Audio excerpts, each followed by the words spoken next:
Intergalactic battle ship. Oh, Arisu! Yuuka is in mom mode. It's so cute. I don't need you. Understood. Oh no! I felt that. Oh god. Hello there everyone, my name is Ren and welcome to another video. Today we're gonna be continuing where oh my god. I'm sorry. My throat had some phlegm in it. Sorry. Anyways, we're gonna be continuing where we left off in Blue Archives main story, Volume F. And Chapter 3.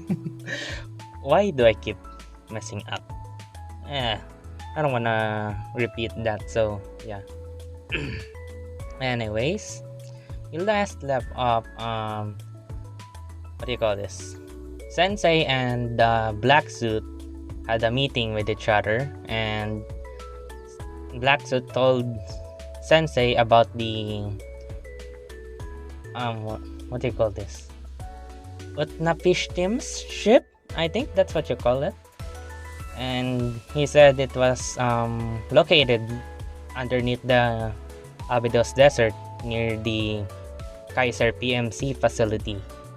So the Mass Mizugi gang went into what do you call it? To find it, and they managed to find it. So yeah, I'm very why do I keep messing up? I'm very excited to read all the future episodes, so without further ado, let's get right into it. Utnapishtim Ship 1.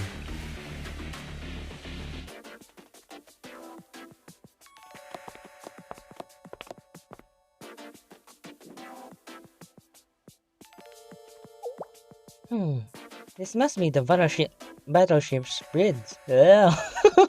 Okay. First dialogue in and I already stuttered. This must be the battleship's... There's too much S's. It actually looks super legit. Yes, this looks to be the operations room for the ship.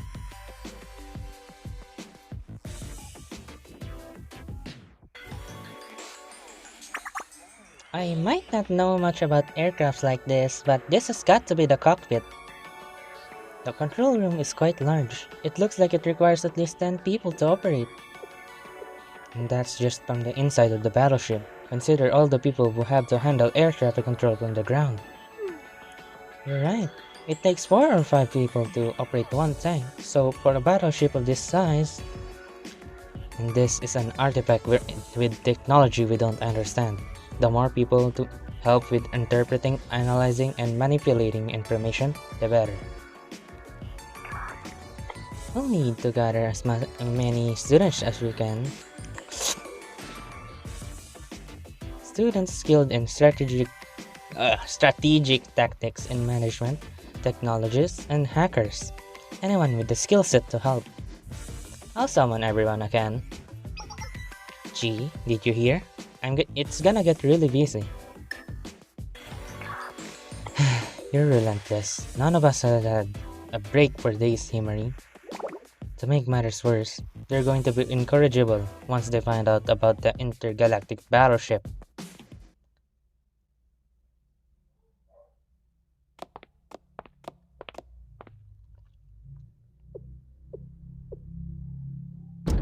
Intergalactic battle ship. Oh, Arisu! They're too excited. Is this really a battleship created from ancient technology? I guess it's up to us to figure out now. The intergalactic battleship of an ancient civilization will be the height of our research and engineering work. Everyone laughed at the idea of a battleship, but our research wasn't in vain. Arisu, your railgun is proof of that. Yeah, science fiction is very trendy right now. That genre is hot. Wait a second. Arisa? What are you doing here? Well, I heard an intergalactic battleship was discovered, so I hope to come with the engineering department. No, I told you to stay at Millennium. We don't even know where President Ryu is yet. Yuuka is in mom mode. It's so cute. What will you do if she decides to attack right now? You're vulnerable. But I want to be a space hero. Stop the nonsense and go back to Millennium immediately. No one is guarding the academy in case of emergency. You're such a cold, calculating monster. You don't know anything about the dreams of space heroes. Hey, that's a new nickname. Yuuka, if your safety is your concern, your current location is probably safer than anywhere else in Kibotos. Also, go mene, Yuuka-chan. I had to make the joke, okay. Are you serious, Noah?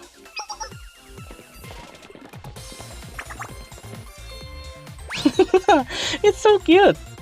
It's like, what do you call this? It's like a group of kids. Or I guess, a family, whole family of kids decided to go into where their mom works and they just roam around. It reminds me of when I went to my mother's office back when I was 11. It was a nice memory. Anyways, moving on. President Ryu's brand is control over everything. The Millennium District lives in the palm of her hand. I suppose so. She may know every nook and cranny of Millennium, but the President doesn't know about the battleship. It's safer than here. That's why I sent Aris in the Journey Development Department together. Do you mind looking after her? Please? No, absolutely not. It's not safe. It's not just the President after Aris. See. Well, I guess it's safer if she's where I can see her.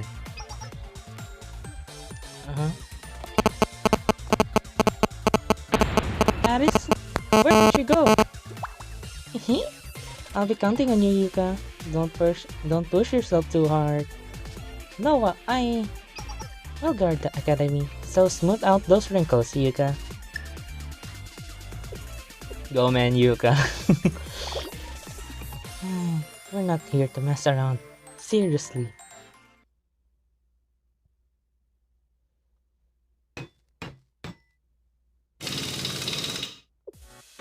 The structure here. The plumbing and wiring are simpler than we thought. Well, even an ancient artifact can't defy gravity and the laws of physics, huh? Veritas is now analyzing the battleship's operating system. We'll find out more about its structural integrity. Excellent, excellent. Let's break it down piece by piece. Yes, I'll take a look over here.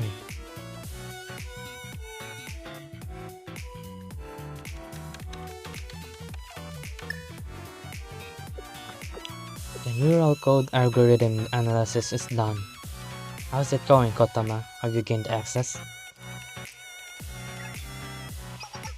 Yes, the connection to the central processing unit was successful. It's working. Wow, this is awesome! Also, Maki cute! Maki cute! Maki is cute! Maki is cute! If only her... what do you call this? Fan arts were significantly better than they are. I only wish. And it didn't take long thanks to the Vice President's help. I thought we'd have trouble since it's ancient technology and whatnot. This is the battleship's main operating system.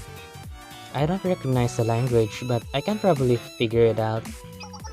Himari, we're logged into the operating system. I'm sending the algorithms over to you now.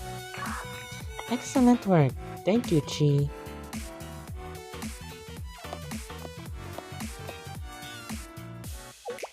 How's it going, Himari? Now we have access to the central nervous system of the battleship's main system. It was essential we analyze this first because if you understand the structure of the nervous system, you can understand the operational principles of all parts at a glance, right? Correct. You're very quick. That's because Hanako is the big brain of Kibotos, okay? 69 420 IQ. Even better than yours, Himari. Then where do we begin? What do we know so far about this ancient artifact built with unknown technology?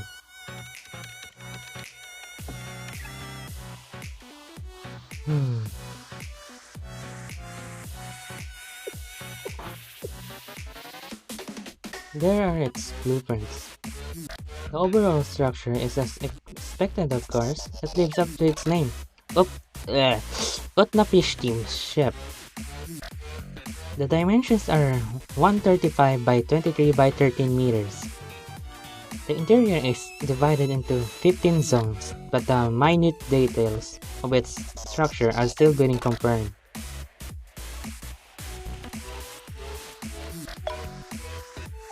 Ignoring its appearance, there's not much on this battleship that can be used as a weapon. Would that mean it wasn't built for battle, but a different function entirely? As of now, it's still early to tell. We'll continue our analysis.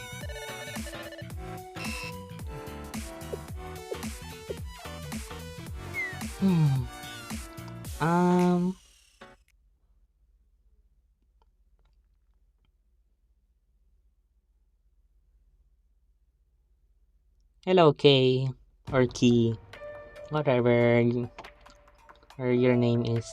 I actually like, what do you call this? Pronounce her name as Key instead of K, like Momoe does. The enemy that appeared in Kivotos is beyond my cognitive realm.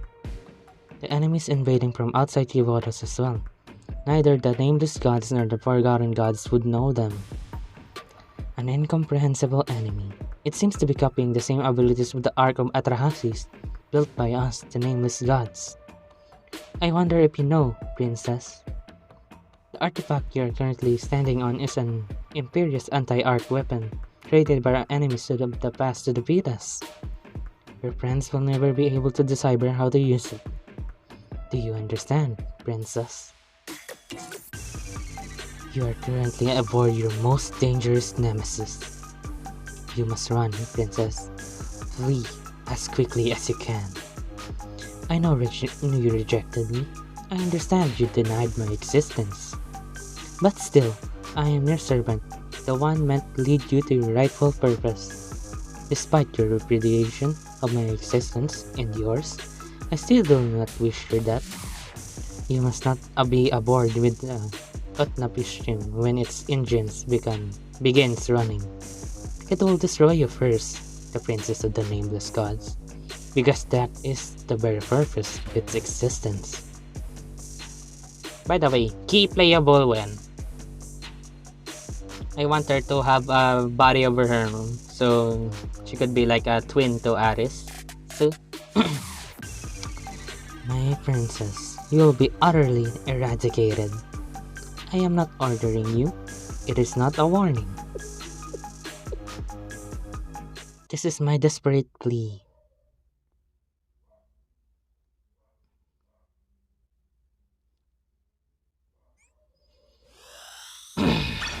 Well, that was a great episode. There was some bit of world building, I guess. What you call it. Anyways, moving on to Utnapishtim's ship 2.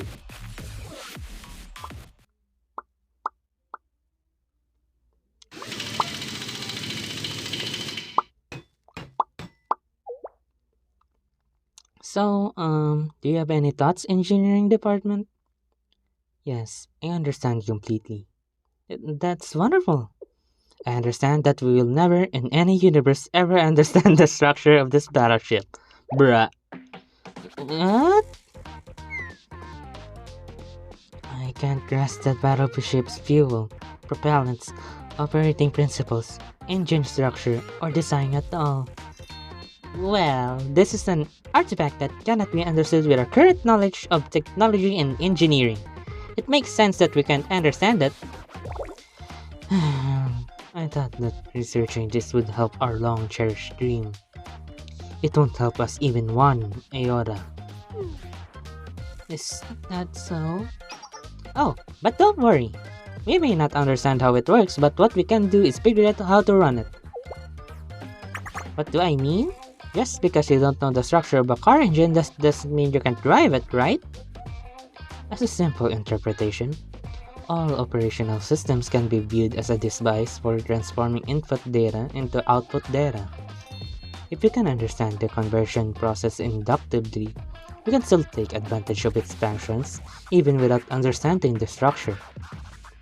In other words, step on an accelerator to accelerate, step on a brake to decelerate, turn a steering wheel to change directions. If you can organize that information, you can create a piloting manual without having to know how the technology actually works. That makes sense to me. Do you believe in your engineering department?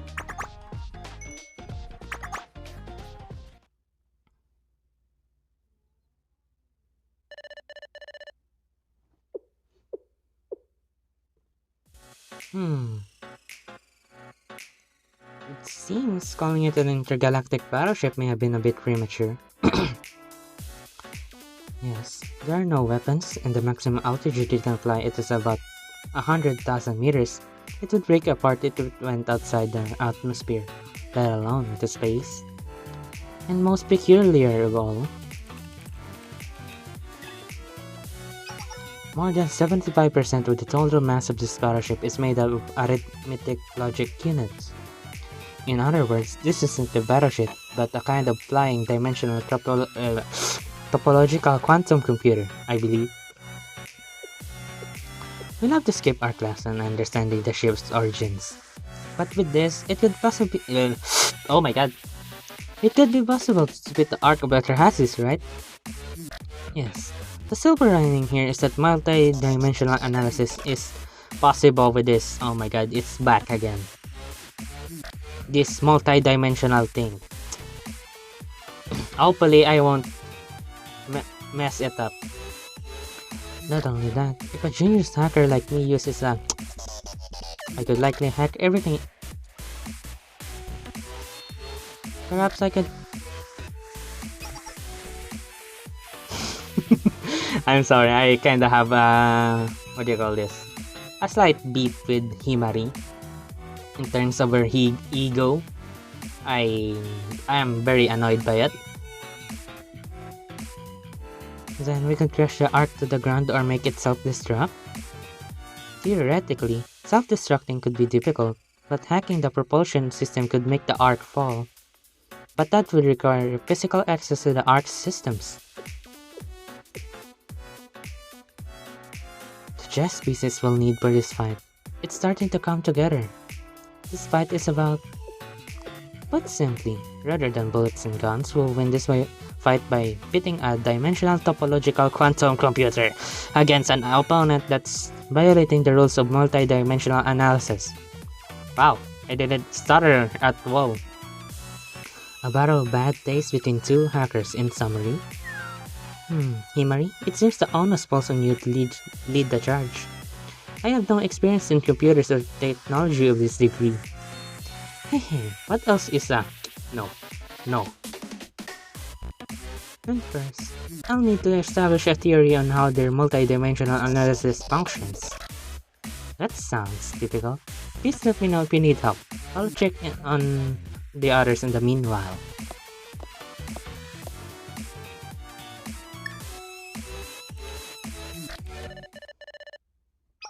Huh?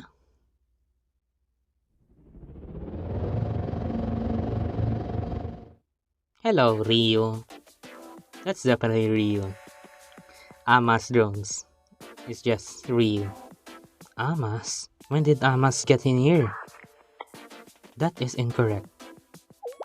It's speaking? Is this a model equipped with speakers?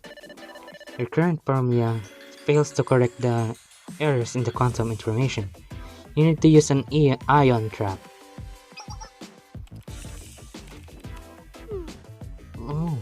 That's right. I can't believe a genius like me.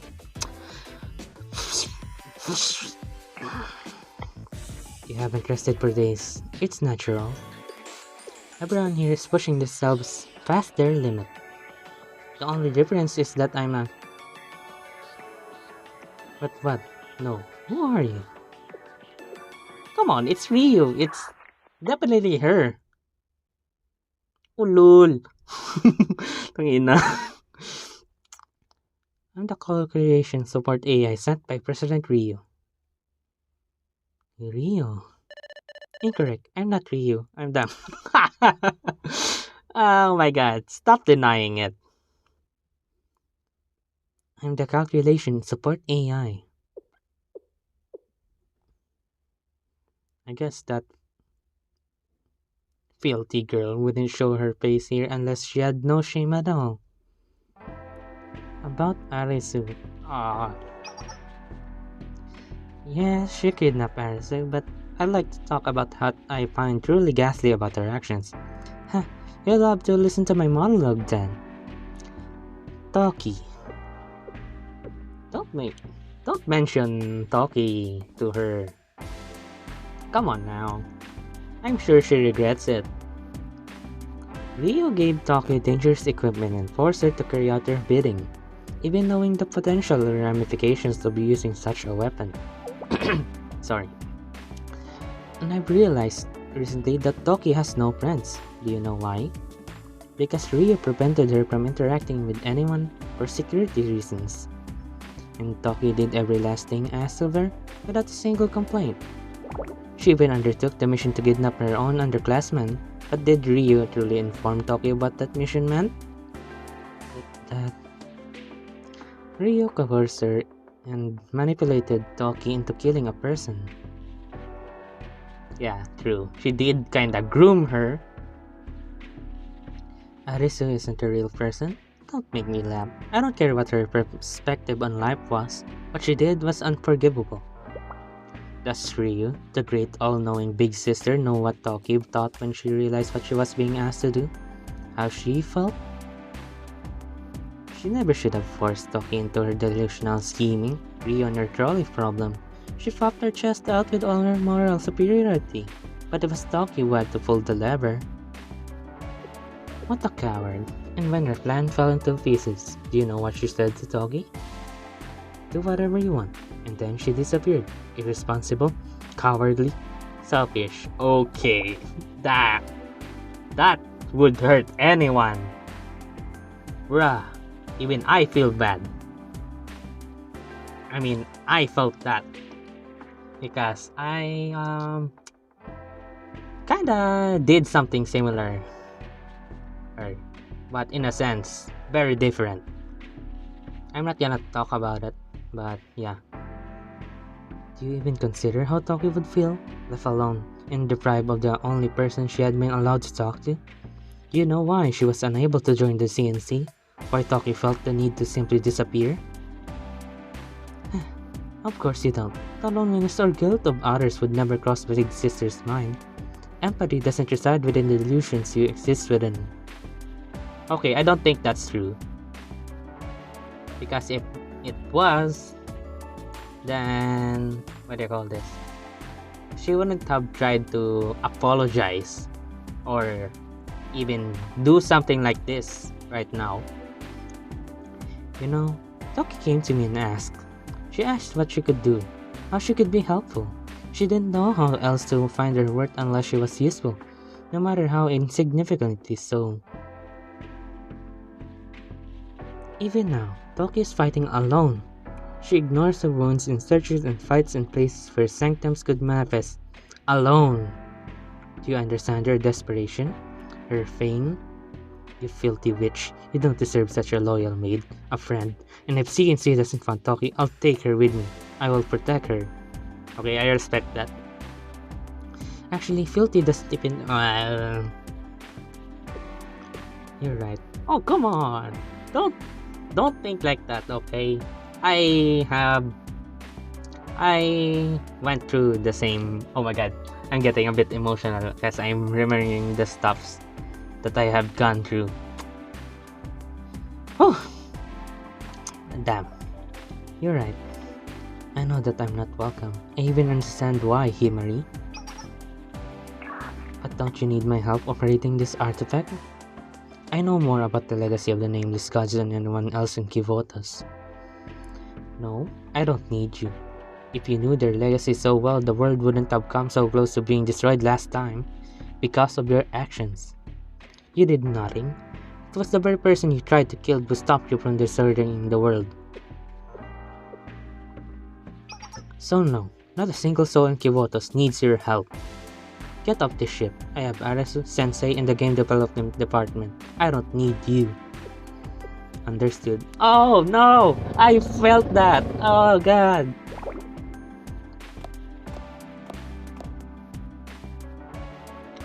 Himari? Ah, Hanako, what is it? Oh, the unmanned drone. I was doing quick voice test. Was that Tsukatsuki Ryu, the student council president? I heard she disappeared. I guess she's doing okay. Hanako, I think of her reminds me of a story from an ancient epic. A story? Yes, more of an ironic fable. It's a story about a king whose desperate attempts to avoid a prophecy actually caused it to come to fruition. The king received an oracle that the kingdom would be destroyed and nearly went mad to attempt to escape that fate. This is in... I don't know if it's Hindu or Hebrew. Hebrew or Mesopotamian mythology. Actually, I think they're the same, but I don't know. I kind of forgot about it. But yeah, I know about this, but I seem to never recall it for some reason. Well, it's also, what do you call this? It's also mentioned in God of War, Ragnarok, about prophecies and stuff. So yeah, I at least know what they're talking about. But in the end, the king's efforts were the cause of the kingdom's destruction. The king did everything he could to prevent the prophecy's fulfillment. He banished the prophet, destroyed the temple, and sealed all the gateways and started a war. In the end, his beloved brothers, all his family, vassals, everyone he loved died and the kingdom was an uninhabitable ruin. The fable's moral is worth contemplating. Is destiny inescapable? Does individual human effort mean anything at all? I discussed this with Seiya, Trinity's prophet. What should the king have done to escape his fate? What did the king do wrong? It's simple, Hanako. The king's biggest mistake was being a king. His mistake was being a king. Being a king who punishes prophets and starts war. A king who believes in prophecies. That was the king's biggest mistake. But Seiya, there isn't really a mistake the king made you can point to then. He did nothing wrong. The king gave up his power if he renounced his rights. If he never listened to the prophet, the prophecy might not have come true. Isn't that a bit of a stretch? It is. It's entirely pointless. Why did I use that voice for Seiya? Your question is inherently flawed. There's no answer to a story like this.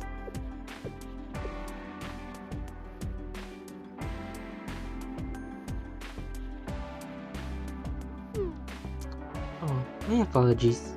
This isn't my place. I shouldn't be meddling in your affairs. No, I understand. We have no way of knowing how this will end, so let's do everything we can. I can worry about condemning her once this is all over. Let's just say computational support Amas for now. Nah, I'll just call her Rio. Can you come here and help me with the calculations?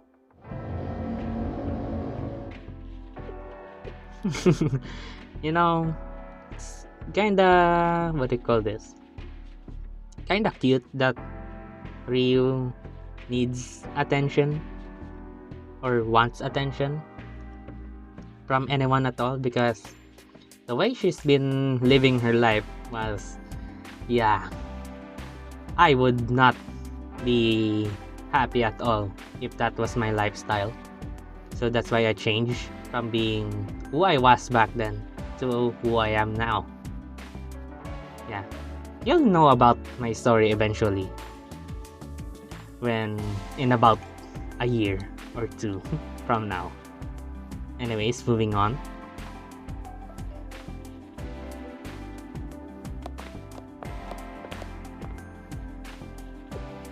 Select the second koan.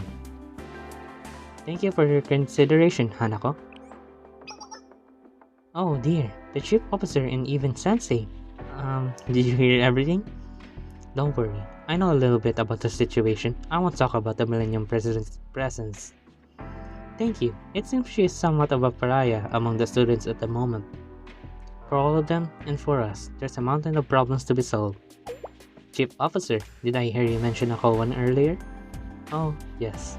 It's not a big deal. I heard about the 7 strange questions of Kibotas from the President of the General Student Council.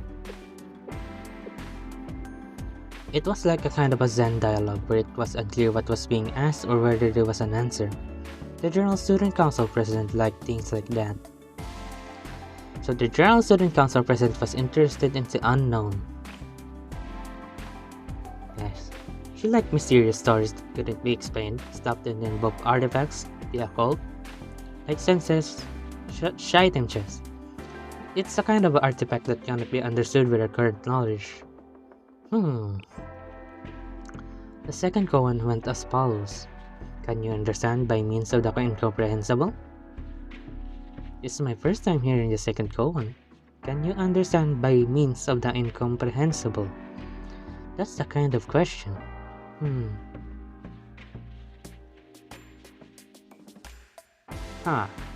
Can you understand by means of the incomprehensible? So, can you know what I mean? Will you be able to find out something about some you know what, I'm just gonna move on. Well, it was the 6th koan she was really interested in, but anyway, the second koan koan has a trap. It's not a complete sentence. Yes, can you understand that? Can you understand what through the incomprehensible? The object is missing. Therefore, this sentence isn't a question in the first place. But the president said it didn't matter because it wasn't meant to have a correct answer. The object is left for you to fill. I don't exactly understand it, however. The fable you told me reminded me of the koan, so it's just small talk, so don't pull your hair out of it. I find it fascinating, however.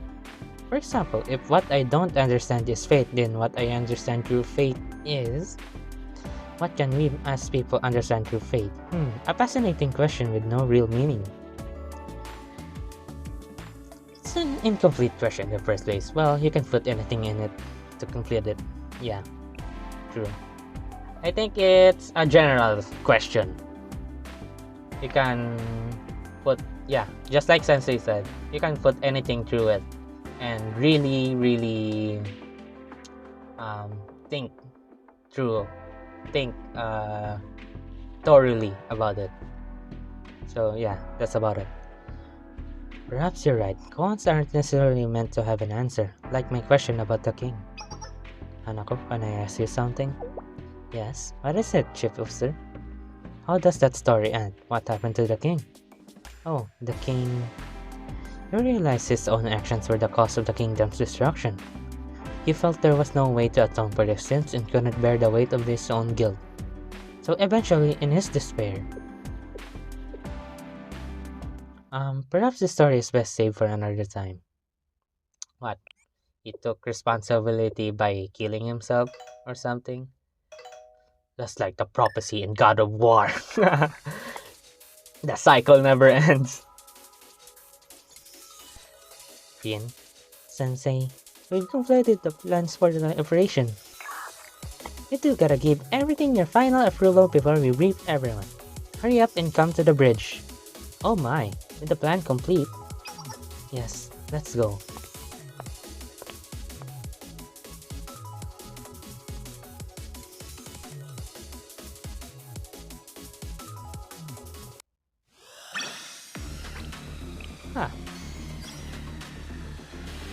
That was a good episode. Unfortunately, I have to stop the video here because it's already 35 minutes. So yeah, don't worry about it. I'm gonna continue again after this. After I stop this recording, I'm recording again. So yeah. Anyways, I hope you enjoyed that because I definitely did. So I'll see you in the next one.